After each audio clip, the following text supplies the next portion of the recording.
Welcome, everyone. I guess actually, if we could stop sharing the screen, that'd be great. Welcome, everyone. Happy Friday.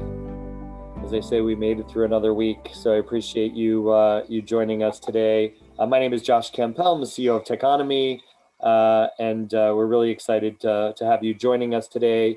Today's conversation really came through a project that we will be launching and you'll be hearing more about with the Harris Poll.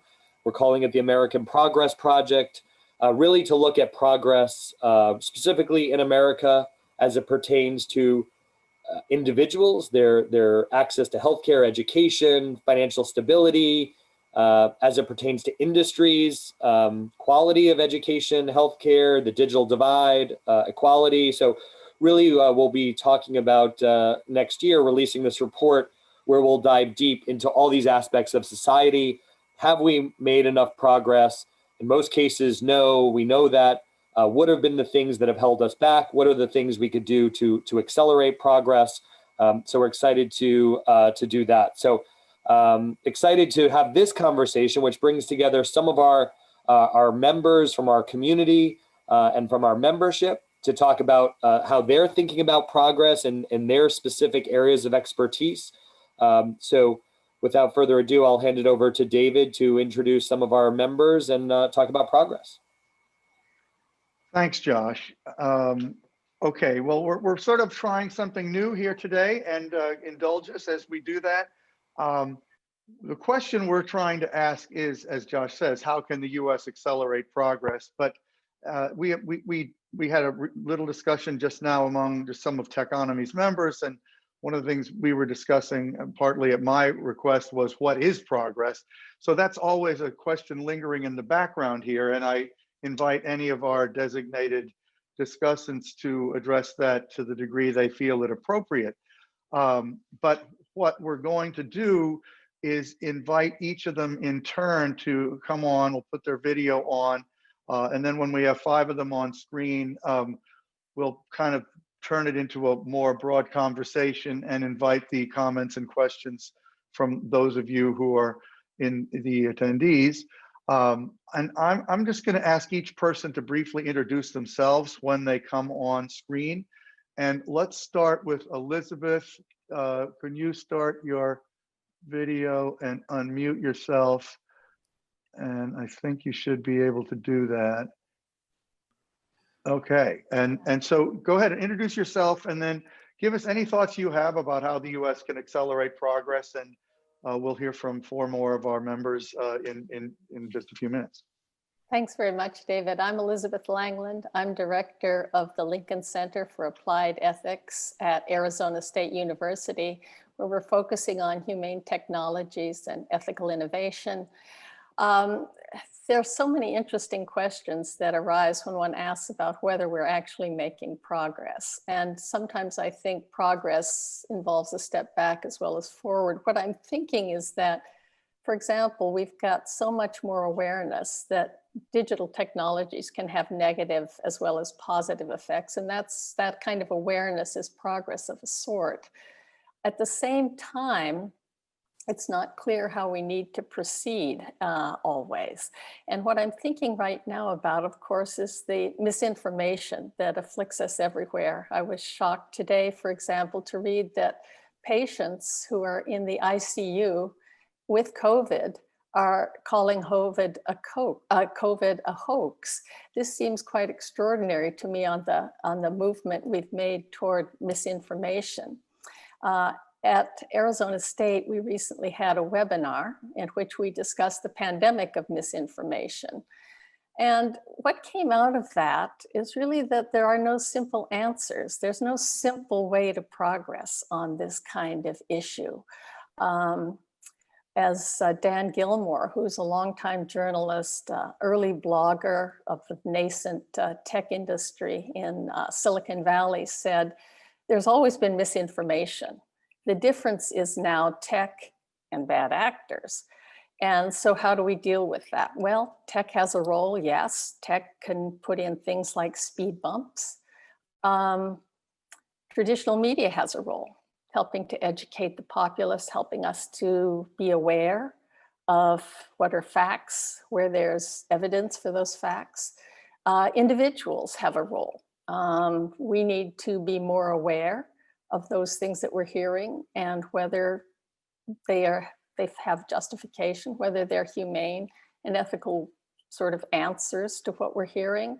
And finally, I would say that Congress also has a role, although right now they seem to be sort of verging off on free speech issues, but perhaps, you know, a revision of Section 290 of the 1996 Communication Decency Act.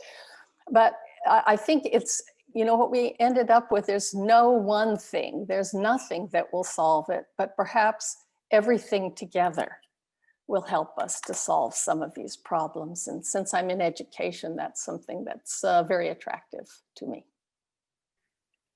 Yes, that's a very liberal arts point of view, which we embrace. Well, thank you, Elizabeth. So we're going to keep you on video, and I'd like to invite John Kao now. Let's see if I can ask you to unmute and ask you to start your video.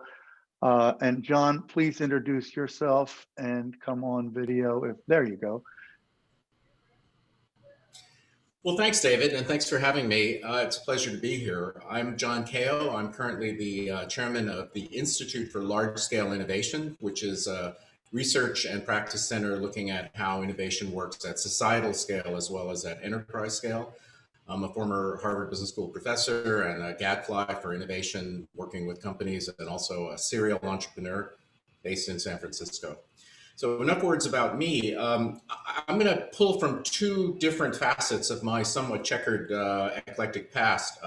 I've really been looking forward to expressing some of these thoughts. And one has to do with, you know, I went to medical school and did a residency in psychiatry because I wanted to understand social psychiatry and how understanding human behavior and cognition would relate to how organizations and societies behaved. And I think that we are coming out of this extraordinary experience of codependency with a leader who, even though the APA refuses to kind of take a position because of the Goldwater Act, is demonstrably mentally unbalanced and has narcissistic personality disorder, you know, whatever you want to do the diagnostics around. And we have become the codependents in that drama.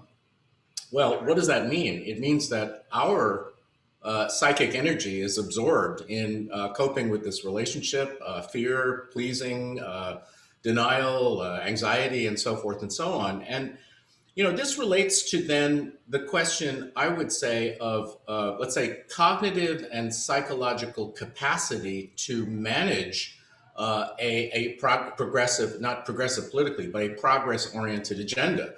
You know, Clay Shirky, about 10 years ago, wrote a book called Cognitive Surplus, you know, is euphoric about the internet and all the potential it would offer. But, you know, I feel like we're in an era now of cognitive insufficiency, because if you think about all of the energy that's going into just journalizing about Trump and all the books and, you know, all the log jams and, you know, debris that he's, you know, that the current regime has created that has to be fixed, it leaves less capacity for dealing with issues like education reform, social justice, technology policy, and many others, which we're all familiar with. So I think that the this notion of trying to really deeply understand how this has affected our kind of not only body politic, but our psyche politic, and then to understand almost in a therapeutic way what we need to do. I mean, you know, if this were a few people, there would be an intervention, there would be psychotherapy, there would be social services, and we don't have equivalents at the macro level. The other thing I'll just note, which is at the opposite end of the spectrum, so to speak, of perspectives, you know, has to do with my ongoing engagement with this whole notion of America's innovation agenda as a country. Because you could argue that, you know, if we water the roots of our innovation capacity as a nation, we're going to make progress, however we define it, and for whomever we define it. And so I've been a student of how other countries are doing it. You know, after 1945, we were really the only country doing it.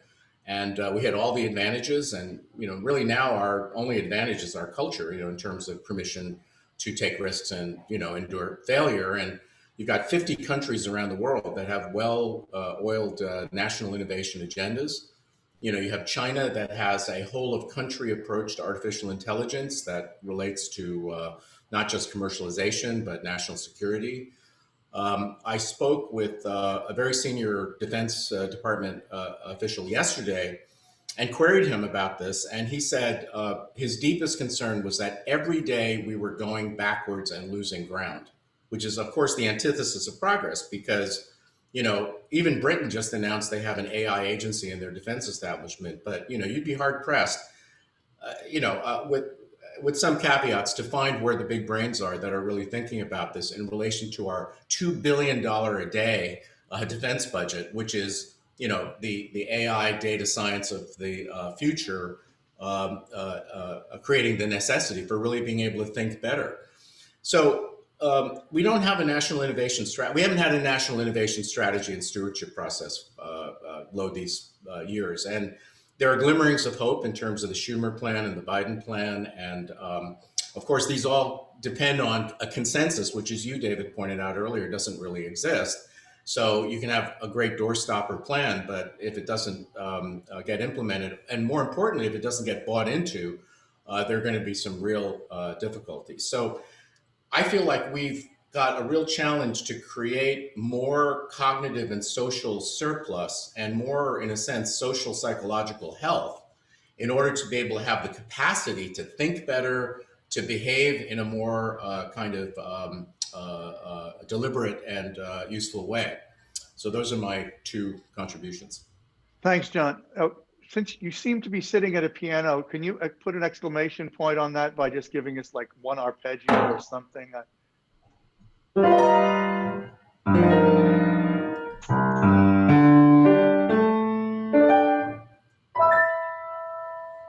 I have my foot's a little far from the damper pedal, but I'll do No, better. I'm sorry. Your chair is in the wrong position for that, but I'm glad you gave it a try. Thank you so much.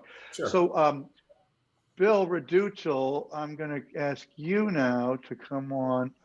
I'm now retired, more or less, although I've been spending most of my time recently writing a book called Divided and Unequal, What Technology Has Done to Us, with a friend of mine. So I've been spending a lot of time on this issue. I started long ago at Harvard in 1975. I created a class on computers and society, trying to look at the effects of technology on our society and our economy. I must say, I still have the teaching notes, and the subjects haven't changed. They're still largely the same 45 years later. I taught at Georgetown for 11 years a course on managing corporate change in the business school, and went through with a succession of students on the issues about innovation and where to go. And it's a difficult issue, and no one's ever really cracked it simply. I think yesterday I was reading a quote from one of the squad of four, I don't remember which one, and she was very angry with the person she was with, and she said, "You don't understand. You're trying to save our institutions. I want to destroy them." So when you try to define progress and you have people who are political figures in the media, in the limelight, who say, "I want to destroy our institutions," it's not going to be easy to get a unanimous vote on where we're going and how we get there. And, as an economist by training, which I am, we talk a lot about fixed points. How do you get something out there that everybody can support? And David, to your point in question about business, when I was a high school debater, which was, nearly 60 years ago, we used the Committee on Economic Development, which was funded by American business, and they put together long studies that attempted to create fixed points, tried to create things that weren't pro-business, but really things that everybody could support that would solve the problems in society. We don't have them anymore. I spent 9 years at the National Academy of Sciences on the board on science, technology, and economic policy. And there we did the patent system for the 21st century, which was in fact the basis of all the patent reforms. It took years. to get to that point, to try to go build that consensus. So yes, we all need progress. Yes, we are having progress in specific domains, some of it moving faster than society can probably absorb. And that is the challenge, is that if some sector of society moves faster than the rest of society can move, you get discord, not harmony. And how do we do that? So my question and debate is, how do we get fixed points? What allows us, how can we create a process that puts out there a point to which we're going that people can agree upon at least 90%? We're not going to get 100 anymore. But how do we establish those? And without those, it's hard to measure progress. Because in my view, if you don't know where you're going, you can't measure progress because you're presumably moving to a point. Thank you. Very, very provocative. A lot of great contributions thus far. I want to just encourage everyone, anyone who hasn't, to fill out the poll. I want to make sure the poll is available to fill out. I can't quite tell if it is, but I think it is. Oh, relaunch poll. Okay, there. So the poll is being relaunched. Please do, if you haven't done it yet, answer those questions.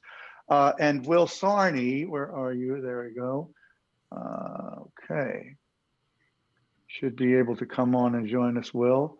Go right ahead and identify yourself. Please. Sure. Will Sarney, founder and CEO of Water Foundry. A little bit about me. I've spent my entire career, I want to say, in the world of water. The past 20 focused on sustainability, mostly for the corporate sector and corporate water strategy. And, John, thanks for playing the piano, first of all. And thanks for bringing up intervention and innovation, which I'll touch on a little bit. So I'll talk about a couple of things. Earlier, we talked about the role of the private sector and in solving, complex problems, complex challenges, and water is certainly one of them.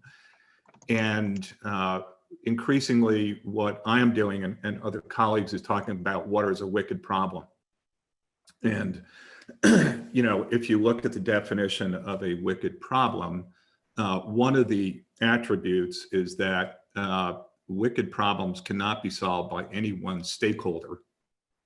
And wicked problems typically reside, as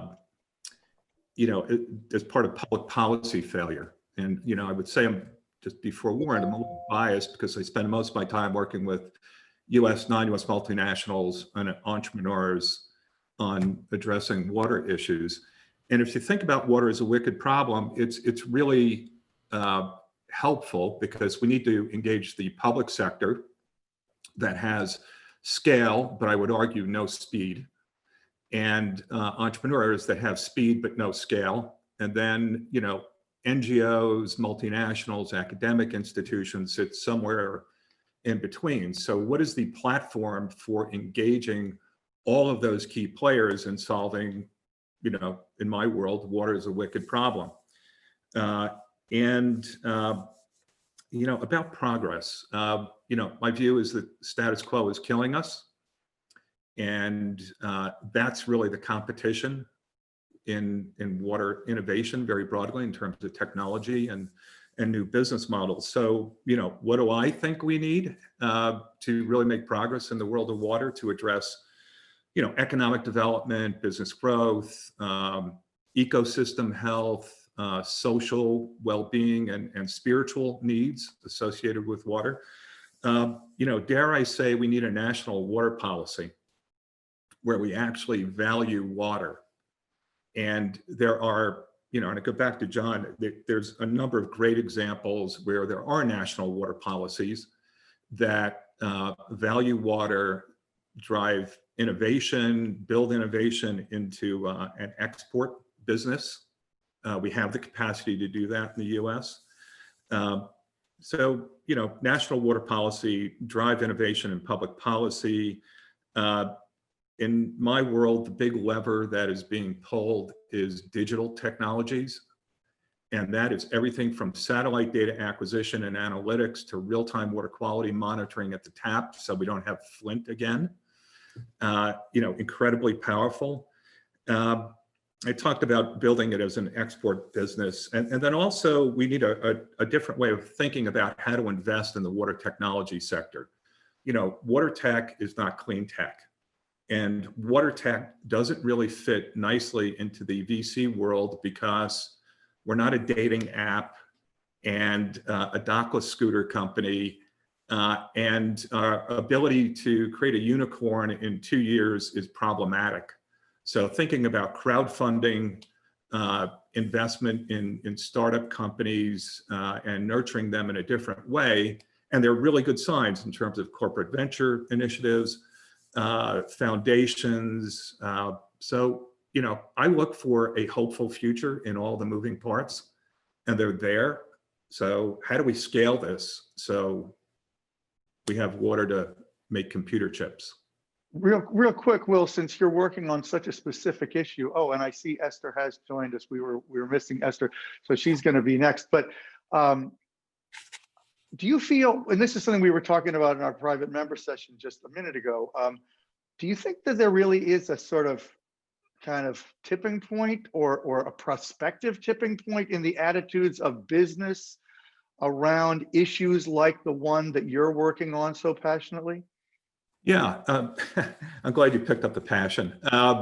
So I do. You know, it's just not evenly distributed, as they say. So, and we had this conversation earlier about, you know, the power of brands, and what I would say the food and beverage sector in particular, information communication technology sector are doing is really understanding their role in solving water as not just a business issue, but as a societal issue, a workforce issue, a consumer preference issue, you know, taking water strategy and baking it into a brand value proposition. So there are good signs. We just have to amplify that message and scale it. So, you know, I'm an optimist, be again forewarned, but I look for those important data points that we can socialize.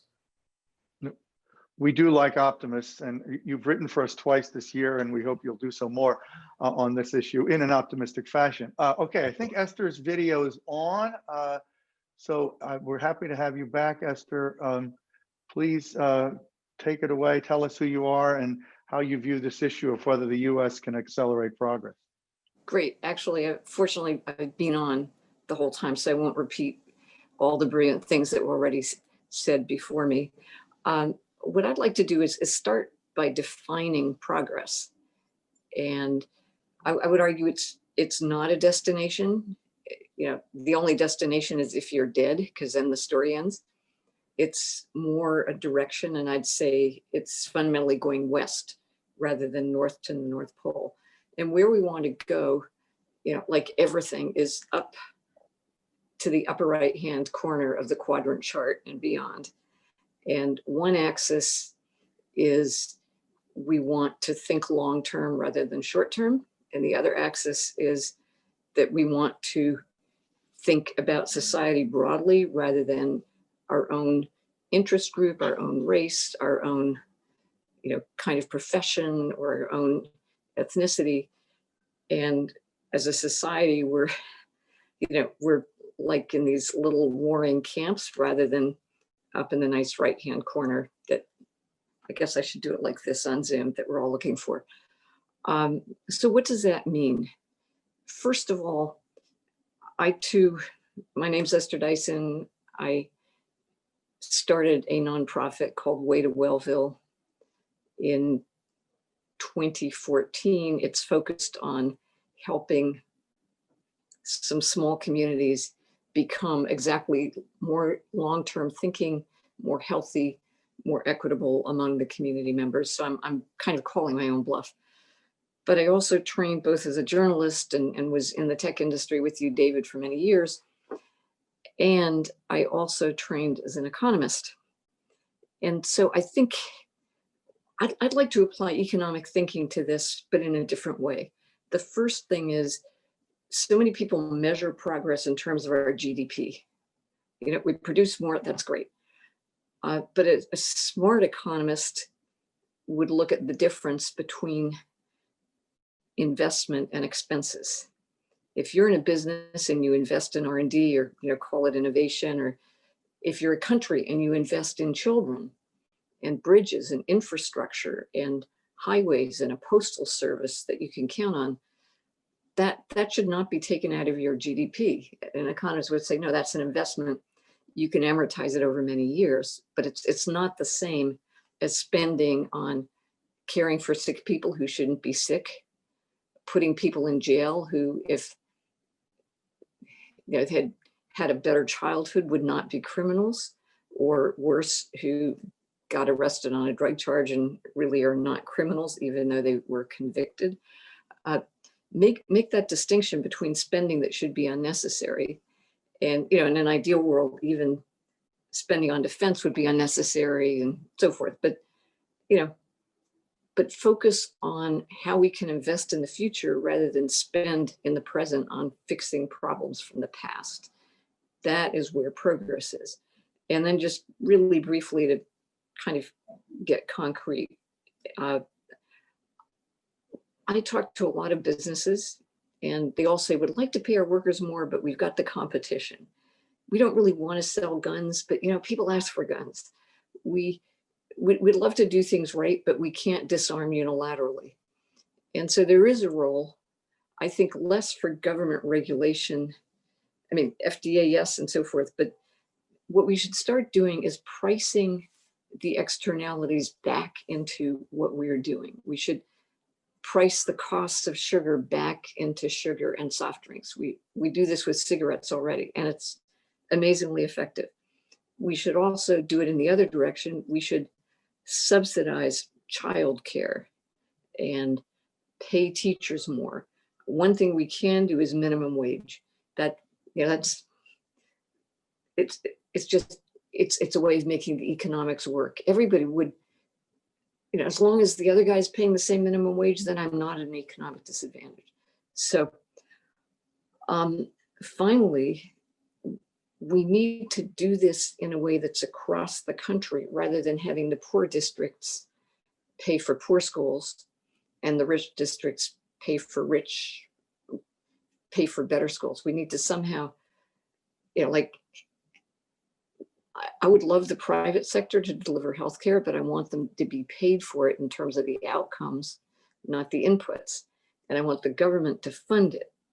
But I like the efficiency and the competition, as long as you compete on the basis of better health rather than the basis of I do more expensive procedures than the other guy.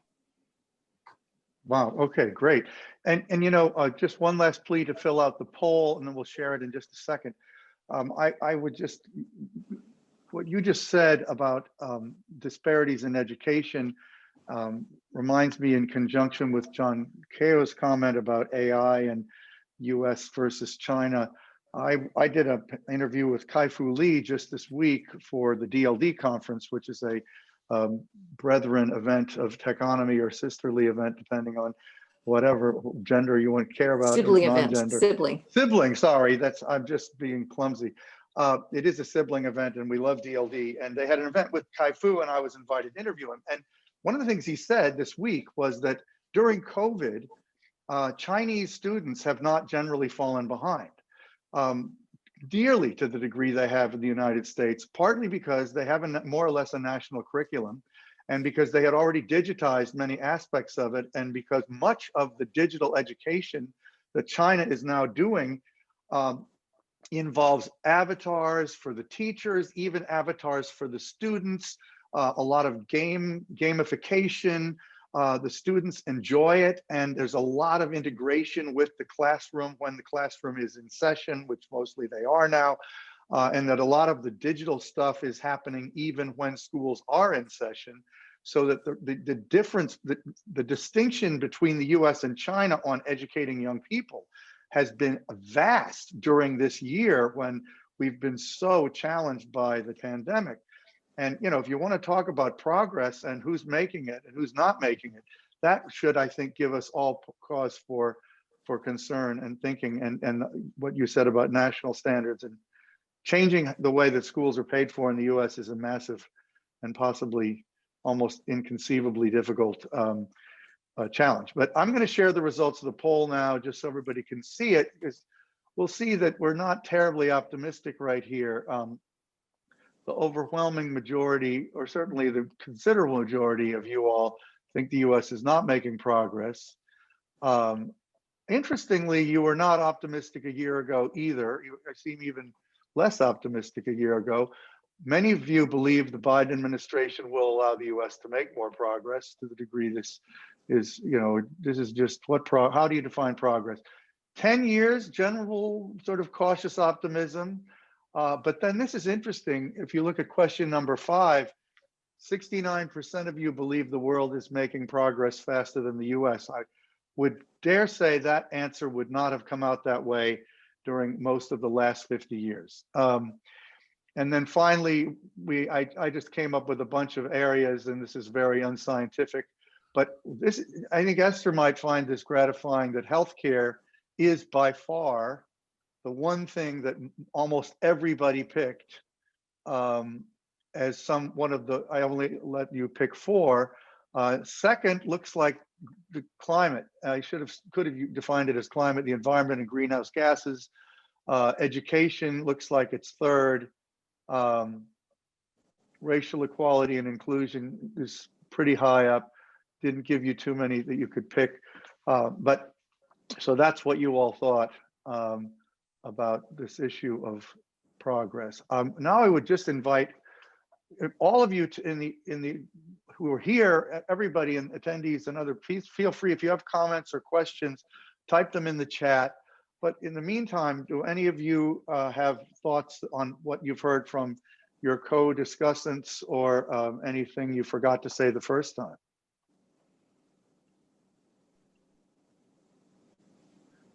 Okay. Go ahead, Elizabeth. I would just say that I love what I heard from Will and Esther about really bringing to economic considerations, business considerations, the social considerations, because I mean, increasingly we're hearing, and I'd love to hear them talk more about this, that the businesses that will thrive in the future are actually the ones that are starting to pay attention to things like the environment, to things like social justice. And that in fact, some investors are very much looking for those opportunities because they feel that for an economy to thrive, it really has to engage social justice issues. And somehow we need to give businesses permission to do that. I mean, there's so much tied up again in quarterly earnings, and it's beginning. We have diversity and inclusion indices, we have various measures, but they still get forgotten when you start looking at the quarterly results. And that's a culture change that will then be reflected. I mean, you are seeing people are now looking more at supply chain issues, whether it's who sewed this thing together that I'm wearing, or where was this thing cultivated that I'm eating? How does this company treat its employees? But it's not widespread enough. And if we would pay a little more attention to that kind of thing than to which influencer is wearing the garment, I don't know how to make that happen, but this is where progress. If any of you think that, when Larry Fink, who runs BlackRock, which manages $7 trillion, more than I believe any other entity in the world, in the last 2 years, has been emphatically saying that this notion of stakeholders has to be factored into effective business management. I think he's trying to convey that message, at least fitfully. Does anybody think that's meaningful, and has it made a difference? Will? Sure. So 2 things. One is I want to start seeing people make investment decisions based on that criteria. So it's easy to talk about, but tell me that you did not invest in a company because they were damaging natural ecosystems, or not honoring, social issues. At Esther's point about, unfair wages, and apparel supply chains, and smallholder farmers, and so on. So I'm an optimistic, but I want somebody to prove it to me that those factors are in fact being integrated in. And you know, just to go back to some of the earlier comments about how does it happen? You know, in the world of sustainability over the past 20 years, it's been, I'm satisfied if you tell me, you know, okay, show me, and now it's prove it. And I think we're only going to get real change if we compel or require companies to quantify their environmental, social, and economic impact. And I worked for a management consulting firm that also had an audit function. And, you know, accountants will save the world. When those factors are in an integrated financial report or integrated annual report, and they're audited, that sharpens the mind and we can get real progress. So really briefly, I'm an angel investor and I don't invest other people's money. So I have the freedom to invest in what I believe in. And I regularly look at decks and send them back to people and say, you know, what are all these white dudes doing here? There's, yeah, whether it's your customers or your team. But at the same time, I also regularly get emails, you know, like it goes on for 3 or 4 paragraphs about their annual recurring revenues and their growth rate. And it's like, well, what is your product? What do you actually do? And this is part of the supposedly enlightened startup innovation sector. And, you know, they're more focused on their earnings growth than what they're actually building. So we're not there yet. I mean, but thanks for Larry Fink and keep it up. Yeah, John, go John, ahead. you're on mute. So one thing that's coming through to me loud and clear is this topic of metrics, which I think also might be a very important element, David, in your progress project going forward. It seems like I'm occupying the position of being the token psychologist on this panel, even though that's not my primary deal. And so I'll quote Abraham Maslow, who said famously, if the only tool you have is a hammer, you'll treat every problem like a nail. I see this all the time with national innovation strategy discussions where, you know, people say, well, you know, innovation means numbers of patents or other metrics. And then they check off the box and say, look, we've made progress and we're done. And I think what it really is required here is a whole new way of conceiving metrics. You know, Esther talked a little bit about what I think was free cash flow in terms of revenue versus expenses, in terms of capacity available for future oriented investments. You know, we need to migrate away from this kind of, you know, standard CSR notion to really trying to really understand deeply what we want to measure in the interest of what we want to accomplish going forward. Okay, I'm going to put one of our people here on, who's in the audience, on audio to ask a question. Okay, Elizabeth, you can ask your question now or comment. Go ahead. Hello, all. Thank you so much for this conversation. Identify yourself if you would, too. Of course, I'm Elizabeth Grumbuck. I work at Arizona State University. I've worked a little bit with Elizabeth, and I know most of y'all's work. Thank you for this conversation and this panel discussion today.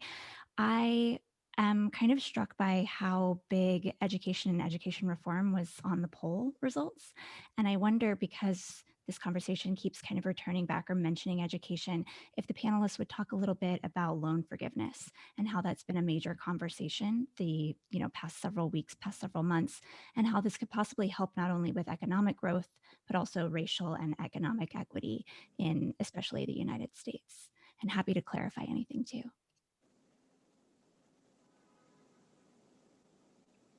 Well, we have we have at least one full-time college educator here. What do you think, Elizabeth? Your co-ASU person has asked this question. I find attractive the idea of loan forgiveness up to a certain amount. That is, acknowledging that you're really not trying to forgive everything that everyone has borrowed to go to the most expensive schools, but indeed that it makes a lot of sense for families who really have to struggle, and students who have to struggle to pay for tuition, who end up dropping out because of that, the educational limits. And we know, I mean, the economic limits, and we know increasingly, because they say, economics is destiny. Where you're born basically determines what kind of opportunities you have. Certainly education is a critical component, starting with nursery school, all the way up to really kind of change the playing field for everyone, I would argue. So I Mr. don't know if Unison? this is a good or a bad idea, because if you're rich, you're not subject to the same dynamics. But I'd love to see something where if you spend 2 years in Teach for America, or working for the public good in some profession and are paid, you then get your loan forgiveness. In other words, it's kind of a way to go into a universal service kind of approach. I'm curious, we have another question about universal health care and why the US doesn't have it, and the fact that that is a huge competitive disadvantage and impediment to progress. But when we talk about things like education reform or healthcare reform, in recent years and months, it's felt so pie in the sky, maybe I should say, to think that the country could pivot towards taking these matters seriously. Is it, now that Biden is president-elect, by most people's account, more realistic to think that we really could significantly alter the way we manage these massive national systems? I think we can make progress.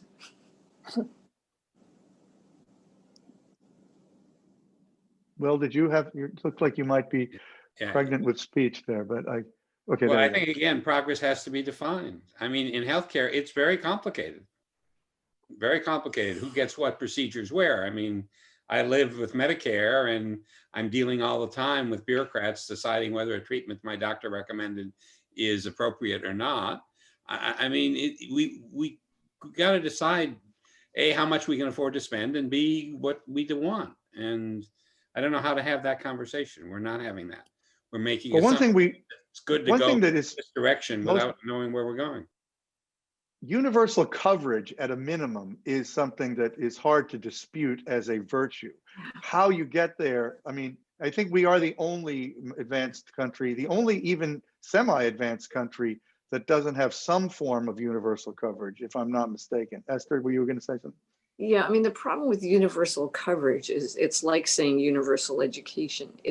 Coverage doesn't mean the same thing if you're rich or poor. It doesn't mean, as Bill just said, access to the same doctors. It doesn't mean that they're going to pay for. So it's a nice thing, but there's so much disparity, even if you're covered between. Right, but there's at least it means everybody has something, right? Whereas today a lot of people have no, except for an emergency room they can walk into and Right. potentially. But since the Hill-Burton Act in 1953, anybody who walks into a hospital can get free coverage and get free healthcare, and that's been around for 67 years, right? So we do have that. That is the law and has been the law for decades. So it isn't true that, I mean, you do not, if you need healthcare, you can get it. As Esther says, you may not want that particular healthcare, and it suffers from a lot of things, but that is the law. It's also a problem, though, this, because the healthcare that's delivered that way is both bad and extremely expensive. And if I were trying to figure out how to do it, I'd probably start with just make childcare and maternal care cover that. the person who asked this question, I'm sorry, go on. And just extend that. I mean, extend Medicaid up and extend Medicare down slowly, but don't. Universal coverage is, it's probably not the right way to go. And have Medicaid and Medicare pay more for prevention and start doing outcomes-based payments to the private sector providers. Yes, you have thought about this, Esther. Thank you. Laura, who was the person that raised this initially, finally got back to me and said she wanted to come on and ask her question or comment. And so chime in any way, Laura, and identify yourself, please, because you're last. Hi, can you hear me? Mm-hmm. Yes. Hi, my name's Laura Minkinian. I'm the founder of a startup in preventative wellness, but I am based out of Toronto, Canada, and was born in Mexico and lived in Europe. And I can only say that having universal healthcare makes a massive difference in everyone's life. It might not be necessarily that you have access to the best doctors, but it takes away one of life's greatest pressures to know that you can go to the doctor if anything happens to you. And I think that that makes the greatest difference in people's lives because health is wealth. And the fact that not everybody can have access to health, I do think it's a huge issue in just everyday life. Even Mexico has universal healthcare. You do have the private hospitals, and obviously there are different, different types of healthcare, but already knowing that if you're pregnant, you can go to another, to the obstetrician. If your eyes hurt, you can go see a doctor. If you have cancer, you don't have to like mortgage your house or go bankrupt to pay for the treatment. It's huge. So that was my comment on that, having that experience from different perspectives. Good comment. Thank you. Anybody want to chime in further on this? Will? Yeah, this is outside my wheelhouse. But I would say that I think in some ways we're having the wrong conversation about minimum. I'd like to challenge ourselves and think about how can we do the best?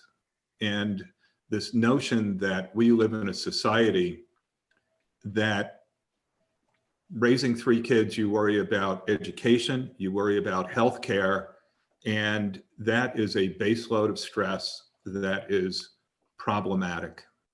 And we can do better. And I'm just baffled by this notion that we can't provide the best we can. And I want to keep going back to John about innovation. Yes, we have the capacity to do this. We just don't. What about with carbon and climate, since you're in the environmental realm? Will, would you say the same? Is it something that you see as a genuine possibility that we really could, and this is of course a more global question, begin to progress in the direction we must progress?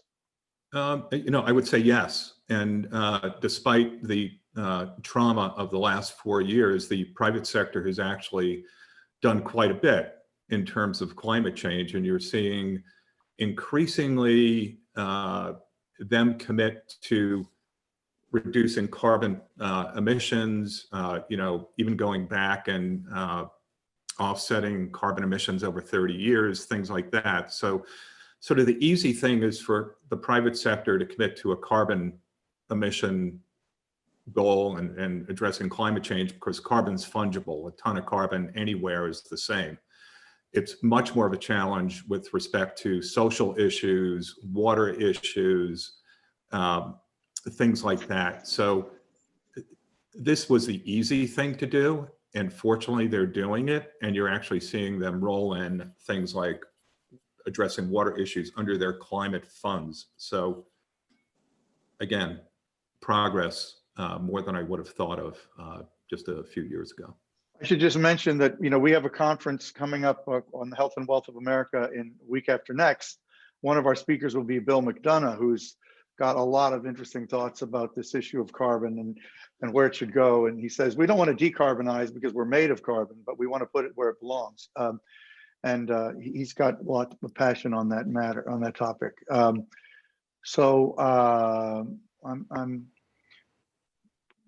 What else? This is such a vast topic, I'm aware. What constitutes progress is in itself debatable. I'm not seeing anybody who wants to say anything, but I'm inviting you all to say something. Bill, please go ahead. I mean, I think that the challenge is that we get progress where we know how to do it. But again, it's the total portfolio that matters. And that what you've seen is we've had a lot of progress in some areas and not as much in others, and we end up in imbalance. And so the question is, how do you get a balance? I mean, technology has just run ahead of the rest of the world. And I was talking to a leading journalist in the UK about 3 years ago, and he had me go through all the stuff that was going on. And he looked at me and he said, you know, this means revolution in 5 years. And he was a very conservative person, but he's going like, you just can't handle it. Because of job loss kind of thing? No, I mean, I used to be a development economist back in the 70s. And one of the things that economists figured out was there was something called absorptive capacity, how much you could change a society and an economy in any period of time. And if you outrun that, you end up with disequilibrium and you end up with chaos. And even the United States has limited absorptive capacity, and we've absorbed almost all of it in tech change and maybe even gone beyond it without having made the other corresponding changes. So it gets back to, how do we live within the absorptive capacity that our society has? Or if there's more change, how do we get more absorptive capacity in the economy and the society to be able to handle the change? You need balance. Well, our company's been operating for a decade on the notion that one way or another we can make progress by harnessing technology in a more holistic and healthy fashion, and which is, but it's an endless conversation. Elizabeth. I was struck too by what Bill said, and thinking about technology, which is outrunning us, and thinking about what Shoshana Zuboff at Harvard has commented, that if the Industrial Revolution in fact destroyed the natural world, it's possible that the technological revolution will destroy human nature. And certainly we're watching so many changes that are so dramatic, from, whether it's screen addiction or algorithmic bias or all this misinformation, the abuses of big data. All of those problems are confronting us, even as we recognize that technology is bringing great boons to us at the same time. Google is bringing products to our doors and information. Amazon bringing products to our doors. Zoom is allowing us to connect like this. So there are huge advantages, but at the same time, the disadvantages are compounding. And from my perspective as an educator, I'd love to hear what all of you folks in business who are focused on making business sustainable, what should we be doing as educators? I want to add one thing that tech can bring, and AI in particular, and it's counterfactuals. In some sense, one of the most amazing industries is insurance when it's done right. Insurance, we think of it as, oh, you spread the risk and more people pay for the problems of a few. But when insurance is done well, it reduces the risk because it understands the risks, and it goes in and it makes you find your oily rags and unlock your emergency exits and eat right. And to the extent people can insure against by reducing the risks, and it's everything from you pay less insurance if you have healthy behavior, which is a huge, you need to do it in an equitable way. But if you compensate the insurers for reducing the risks, and where AI comes in is it's easier to look at the counterfactuals. I look at this class of third graders. I know that half of them are going to be obese by the time they're in fifth grade.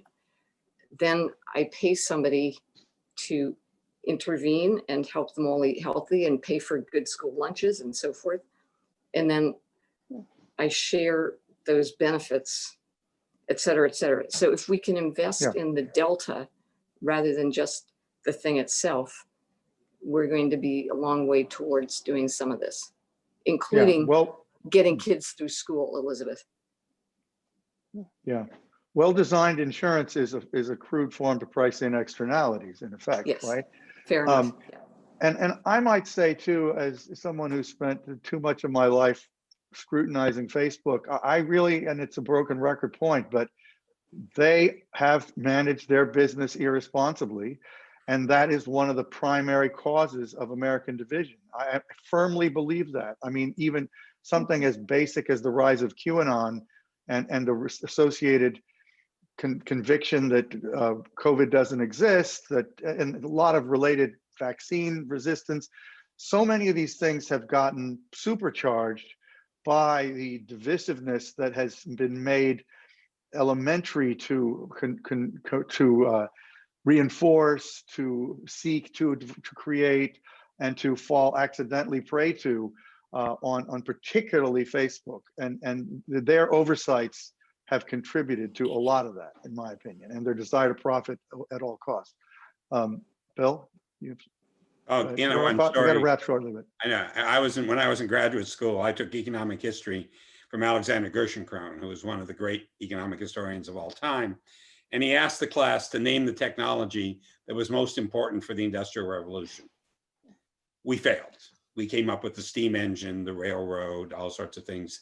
And he looked at us and said, nope, it was the gin still, because only the gin still reduced the cost of alcohol to a low enough level that everybody who needed to get drunk every night could, and that you couldn't possibly have brewed enough beer and done it cost effectively.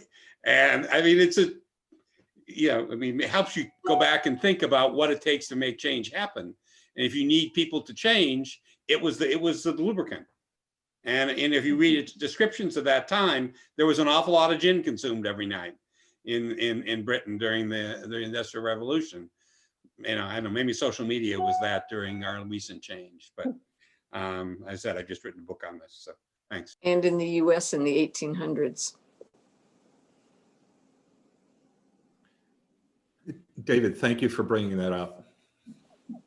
I know we have to wrap, but well, thank you for thanking me. Where's Carl? Okay, I want to quickly, Carl Ganter, I was trying to get him to say something before and now he's emerged, and just quickly say something, Carl, and then Josh is going to wrap. He's got to go shortly, but. Hi guys, hey, thanks so much. Really great thoughts. Esther, always good to see your face, and Will too.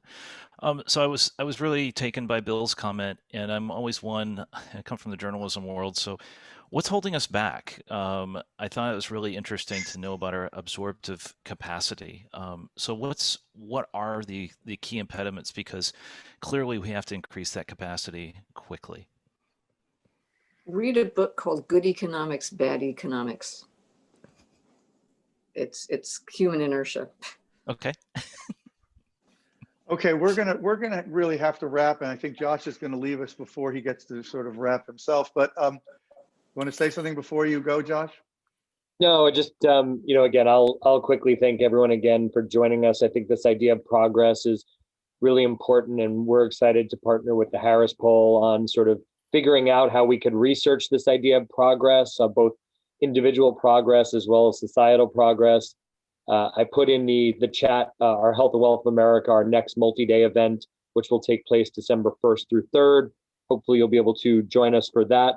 And then, I think we're going to get an email out today, but we'll be excited to announce that we're going to actually bring together two past speakers who may not have always seen eye to eye. Former White House Communications Director Anthony Scaramucci with author Michael Wolff, who wrote Fire and Fury, together to talk about what's going on right now in the White House and through the transition. So we're excited to announce, and hopefully you'll join us for, I think, what will be a very interesting couple days, but specifically an interesting conversation there. So thanks, Josh, for saying that. And okay, go ahead. I know Josh has to go away, but Josh has to go away, but don't everybody else go away quite yet. There's one last thing we're going to do, because John's going to just take us out with piano. Just one more thing, as they say.